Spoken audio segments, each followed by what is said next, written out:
Hi everybody, welcome back to another video on the channel. It is another match day preview, and this time I am previewing our Saturday late tea time clash at home against Brentford, which will be live on Sky Sports as well.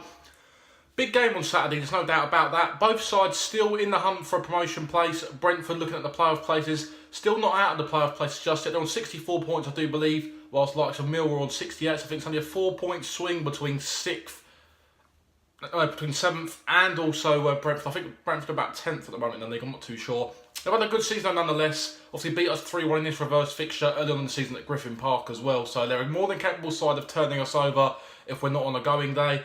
Reflecting on the game against Reading before we get going into this preview, it was quite a scrappy game really. We didn't really take many chances in the second half. We should have been out of sight quite early on. I feel we had a good couple of chances in the first half as well. Mitrovic going close from a corner. A couple more chances in the first half, then a few big chances later on in the second half, likes of Cabano flashing one wide.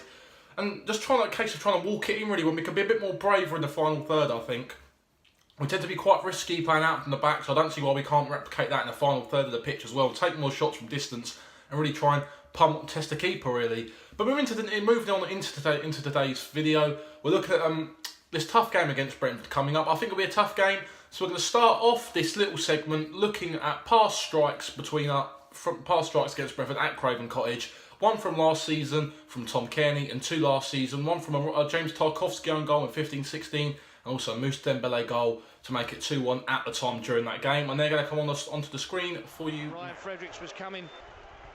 Let's have another good delivery. It's not really. It was whipped in low towards the near post, but cleared.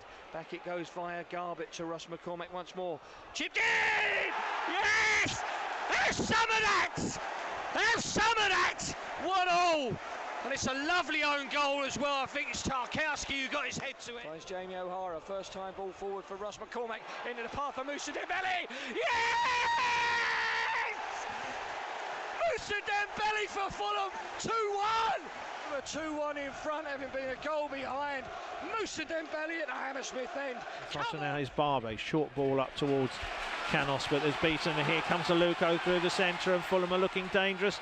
Oh, good block there by Harley Dean. Needed to win it and did, but it's won back by Aluko again. Threaded through, real chance here for Fulham, and there's the opening goal, and it's Tom Kearney, the captain of Fulham. It's his 12th of the season, and the home team take the lead on it. So looking at Brentford's last three league games, they've been 3 1-0 wins, 2 away from home and 1 at home. The first being a 1-0 win away at Bristol City, followed by a 1-0 home win at Ipswich and a 1-0 away win on Tuesday night against Nottingham Forest. Dean Smith, the manager of Brentford, been in charge since 2015.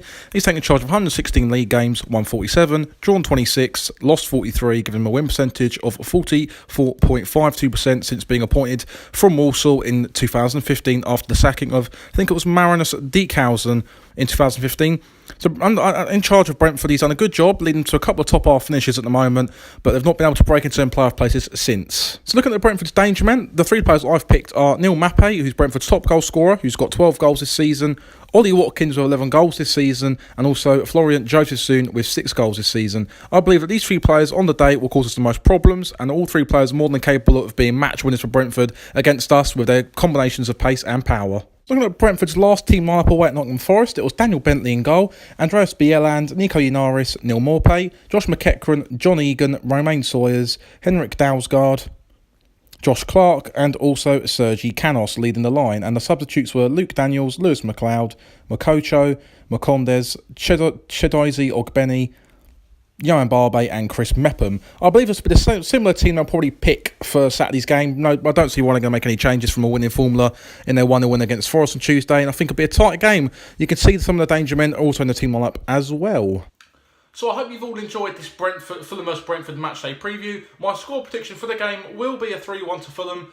Again, it's going to be a very tight game, I think. Obviously, Brentford are going to bring a lot of fans down, although it's quite extortionate. £35, I think I've been hearing for an away ticket. It's quite cheeky, really. It's not on, especially for a game on Sky. I mean, as many fans try and get to this game as possible. Don't watch it at home on Sky. Get down to the ground, whether you're a Fulham or Brentford fan. Support your team. Don't sit there and watch it on Sky. Don't be an armchair fan. And it's a bit out of order, really. £35 for a game. You know, I think even a away ticket should be capped at 20, maximum 25. I think that would be reasonable. But I'm going to go over 3-1 for them, as I said. It'll be a tight game. Again, I think Brentford will look to hit us on the counter-attack. They can play some good football if they want to as well. They're a good footballing side under Dean Smith. And I do think with some little bit more quality, again, like we do against most teams this season, especially in the second half of this season as well, I just think we'll legit. It'll be a tight, it'll be a cagey game as well. It'll be a very nervous occasion. I think the Fulham crowd, I think we'll get on the players' backs a bit. It's what tends to happen really when we don't play too well, which I don't really personally agree with, if I'm being brutally honest, really. But it's just the way some people behave during the game and that, really. But I think it'll be a 3-1 for them. Mitch Fitch on the score sheet, and a goal from Ryan Session as well, and maybe a Stephanie Hansen strike as well. So there you have it, guys. There's my Fulham vs Brentford matchday preview. If you do like it, hit the thumbs up button, subscribe to the channel if you're new as well. 10 away from 500 subscribers now. That's ridiculous, mad, isn't it? 10 away from 500, fantastic, really. Just shows you how far we've really come on this channel from all the way back in September after that Cardiff match review to now, which has been fantastic. And I'll see you all tomorrow for the Fulham vs Brentford vlog, which will probably be out tomorrow about 9:30 maybe, depends what time I get back. So we'll see you all tomorrow for the Fulham vs Brentford matchday vlog.